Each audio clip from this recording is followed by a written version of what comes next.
దేశ చరిత్రలోనే సామాజిక విప్లవకారులుగా సావిత్రిబాయి, జ్యోతిరావు పూలే దంపతులు నిలిచారని పలువురు వక్తలు కొనియాడారు.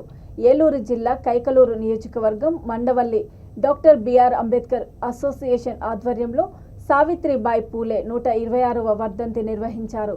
తొలుత సావిత్రిబాయి చిత్రపటానికి ఎస్ఐ రామకృష్ణ, సర్పంచ్ ఝాన్సీ పూలమాలలు వేసి ఘనంగా నివాళులర్పించారు. ఈ సందర్భంగా ఎస్ఐ మాట్లాడుతూ స్త్రీల విద్యా హక్కులు, సమానత్వం కోసం సావిత్రిబాయి ఎనలేని కృషి చేశారని అన్నారు.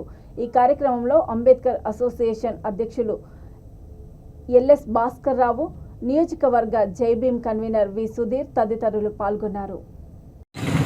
సావిత్రిబాయి పూలే వర్ధంతి సందర్భంగా మరి మండవెల్లి ఎస్ఐ గారు రామకృష్ణ గారు మరి సావిత్రిబాయి పూలే చిత్రపటానికి పూలమాల వేసి నివాళులర్పించారు.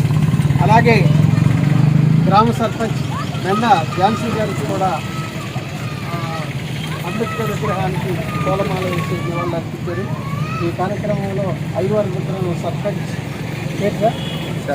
శాస్త్రీరావు గారు మరి పలువురు పాల్గొన్నారు. ఈ యొక్క సావిత్రిబాయి పూలే మరి భారతదేశంలో తొలి మహిళా సంఘ సేవకురాలు. విద్యపైన, మహిళల హక్కులపైన, సమానత్వం పైన ఎనలేని కృషి చేసి చరిత్రలో నిలిచినటువంటి మహా సాధ్వి, క్రాంతి రేఖ సావిత్రిబాయి పూలే. మరి అటువంటి మహాతల్లి మరి చేసిన సేవకు ఫలితంగా ఈరోజు స్త్రీలు అన్ని రంగాల్లో మరి ముందుకు వెళుతున్నారంటే అది సావిత్రిబాయి పూలే పుణ్యమే. మరి తన భర్త జ్యోతిరావుబాయి పూలేతో కలిసి అనేక కార్యక్రమాల్లో చేపట్టడం జరిగింది.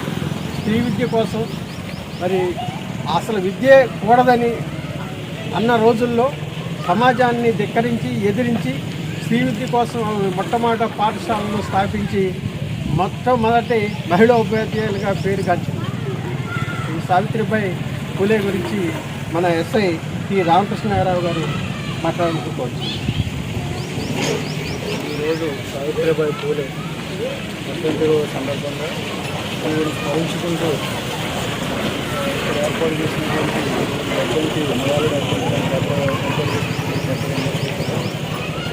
మొట్టమొదటిగా నమస్కారాలు తెలియజేస్తున్నాం. 19వ శతాబ్దంలో మహారాష్ట్రలో జన్మించినటువంటి ఈ సావిత్రిబాయి పూలే గారు స్త్రీ అభ్యున్నతి కోసం మరియు స్త్రీ యొక్క విద్య కోసం ఎనలేని పాటుపడడం జరిగింది.